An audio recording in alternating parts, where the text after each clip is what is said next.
महाराजा सुहेलदेव विश्वविद्यालय आजमगढ़ ने आज जिले और आसपास के विद्यार्थियों को एक बहुप्रतीक्षित सौगात दी। विश्वविद्यालय के कुलपति प्रोफेसर संजीव कुमार ने शिबली नेशनल कॉलेज में आयोजित प्रेस वार्ता में घोषणा की कि शैक्षणिक सत्र 2025 से 26 से विश्वविद्यालय परिसर में स्नातक स्तर की कक्षाएं आरंभ की जाएंगी। इनमें BA, BSc, BCom, BBA सहित कई तकनीकी विषयों की पढ़ाई भी की जाएगी। प्रेस वार्ता के बाद कुलपति ने शिबली कॉलेज में चल रही परीक्षाओं का औचक निरीक्षण किया और परीक्षा व्यवस्था की पारदर्शिता व शुचिता पर संतोष व्यक्त किया। इस अवसर पर उन्होंने कहा कि विश्वविद्यालय छात्रों के उज्जवल भविष्य के लिए प्रतिबद्ध है और प्रशासन हर स्तर पर पारदर्शिता एवं गुणवत्ता सुनिश्चित करने के लिए लगातार प्रयासरत है।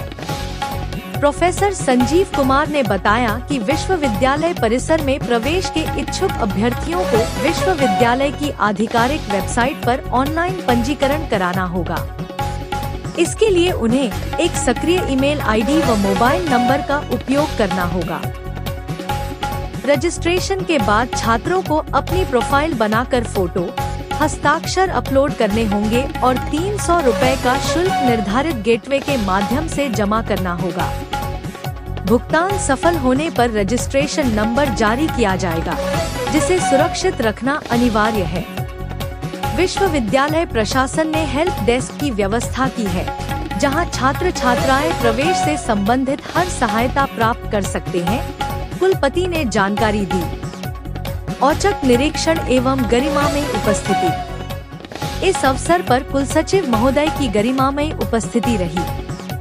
कुलपति की अगवानी महाविद्यालय के वरिष्ठ प्राध्यापक प्रोफेसर मोहम्मद खालिद, अनुशासन अधिकारी डॉक्टर जुबेर व doctor Jimmy, admission coordinator doctor Siyaram Shukla, nodal अधिकारी डॉक्टर दिलीप कुमार वर्मा सहित अनेक शिक्षकगण ने की। मीडिया प्रभारी डॉक्टर प्रवेश कुमार सिंह की मौजूदगी में कार्यक्रम का संचालन मोहम्मद खालिद ने किया। दिया हुआ है उस पर जाएं अथवा आपके महाविद्यालय के लॉगिन में जहां प्रवेश चाहते हैं वहां पर एक QR कोड दिया गया है। सभी महाविद्यालयों को ये सूचना दी गई है कि वह एक QR कोड को सभी इंस्ट्रक्शंस के साथ अपने महाविद्यालय के बाहर चस्पा करेंगे।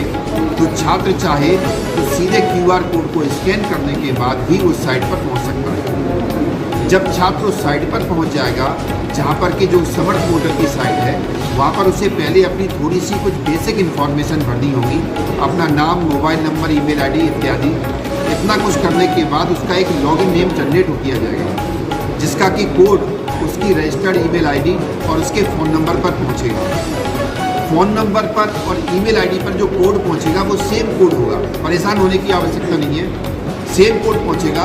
अगर किसी ईमेल पर कोड नहीं पहुंचता है या मोबाइल पर कोड नहीं पहुंचता है तो जो अल्टरनेट में उसका ईमेल या मोबाइल नंबर है उस पर कोड पहुँच जाएगा। कोड को डालने के बाद उसकी रजिस्ट्रेशन की पहला स्टेप समाप्त हो जाएगा।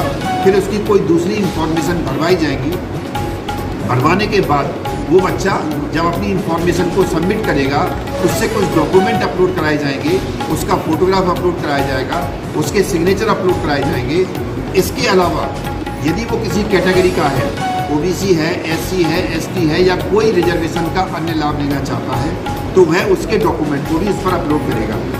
जब उसको अपलोड कर देगा, उसके बाद वो पेमेंट गेटवे पर पहुंचेगा और जहां पर 300 रुपये की फीस उसे पेमेंट गेटवे के द्वारा फीस का पेमेंट करना है। इस बार पेमेंट गेटवे में जो पुराने बार के जो ऑप्शन थे, क्रेडिट कार्ड, डेबिट कार्ड, वो तो है ही, UPI भी है इस बार एक नया ऑप्शन और ऐड कर दिया गया है QR कोड का। QR कोड के ऑप्शन में क्या है, जब पेमेंट गेटवे पे जाएगा, QR कोड को सेलेक्ट करेगा, QR कोड आ जाएगा, बच्चे को स्कैन करके QR कोड से पेमेंट कर देना है 300 रुपये का। जैसे ही वो पेमेंट करेगा, उसका पेमेंट तुरंत रियलाइज हो जाएगा। हमने इसलिए पेमेंट गेटवे एक ऐसी बैंक से लिया है जिसका कि खुद का अपना पेमेंट गेटवे है। तो उसके बाद ये प्रक्रिया पूर्ण हो जाएगी। प्रक्रिया पूर्ण होने के बाद बच्चा दोबारा लॉगिन करके अपना, अगर महाविद्यालय में प्रवेश चाहता है, मैं फिर रिपीट कर रहा हूँ, अगर उसको सिर्फ महाविद्यालय में प्रवेश लेना है तो उसका प्रिंट आउट निकालेगा और संबंधित महाविद्यालय जहाँ पर उसे प्रवेश चाहिए वहाँ जा कर के अपने उस रजिस्ट्रेशन नंबर के साथ प्रवेश की प्रक्रिया में भाग लेगा।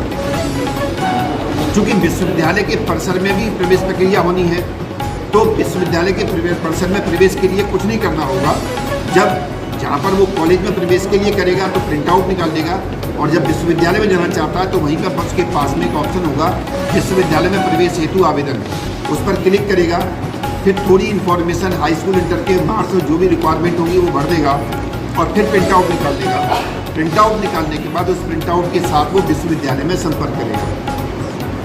अगर कोई छात्र एक विषय से ज़्यादा विषयों में अप्लाई करना चाहता है, अर्थात एक से ज़्यादा प्रोग्राम में अप्लाई करना चाहता है, तो उसका रजिस्ट्रेशन नंबर वही रहेगा, लेकिन उसके लिए पृथक से उसको फीस देनी होगी और अलग से दोबारा फीस, वही रजिस्ट्रेशन रहेगा, वही प्रक्रिया होगी, नया कुछ नहीं करना है उसको। उसी अपनी लॉगिन में जाएगा और अनदर कोर्स के लिए, अनदर प्रोग्राम के लिए अप्लाई करके उसकी फ़ीस कटवा करके उसका प्रोसेस भी कर सकता है। इस पूरी प्रक्रिया को पूरे करने के लिए विश्वविद्यालय की वेबसाइट पर सारी इंस्ट्रक्शंस दी गई हैं। सभी महाविद्यालयों के लॉगिन में एक इंस्ट्रक्शन भेज दी गई है, जिससे कि एक काफ़ी बड़ा लगभग 4x8 का एक फ्लैक्स बना करके वो अपने महाविद्यालय के बाहर चस्पा करेंगे, ताकि मेरे यहाँ के किसी भी छात्र छात्रा को प्रवेश लेने में किसी तरह की कोई भी असुविधा ना हो। इसके अलावा भी मान के चलिए फिर भी किसी छात्र को प्रॉब्लम आ रही है, तो उसके लिए विश्वविद्यालय में एक हेल्प डेस्क काउंटर खोल दिया गया है, जो कि सुचारू रूप से उसने काम करना शुरू कर दिया है। अगर बच्चे को कुछ नहीं पता, मान लीजिए बच्चे के पास स्मार्टफोन भी नहीं है, बच्चा बिल्कुल लेमैन है, बिल्कुल टेंशन ना लीजिए, विश्वविद्यालय परिसर में आइए, हेल्प डेस्क बनी हुई है, उसको बता दीजिए कि भाई मुझको फॉर्म भरना भी नहीं आता है। हेल्प डेस्क पे हमारे 4 बंदे बैठे हुए हैं, वो उस बच्चे का सारी रजिस्ट्रेशन की प्रक्रिया पूरी कर देंगे। वो बच्चा सिर्फ 300 रुपये का पेमेंट अपने पास से वहाँ पर कर दे और उसका वहाँ भी रजिस्ट्रेशन हो जाएगा। किसी बच्चे को रजिस्ट्रेशन में अगर कोई दिक्कत आ रही है, रजिस्ट्रेशन गलत हो गया है, कोई इन्फॉर्मेशन गलत भर गई है, उसके लिए भी विश्वविद्यालय में हेल्प डेस्क काउंटर खोला गया है। उसके लिए वो बच्चा विश्वविद्यालय आ सकता है और आकर के अपनी जानकारी को साझा करने के बाद, साझा उसको इसलिए करनी पड़ेगी क्योंकि नहीं तो हम लोग उसके पोर्टल में नहीं जा पाएंगे। जानकारी को साझा करने के बाद अपना जो भी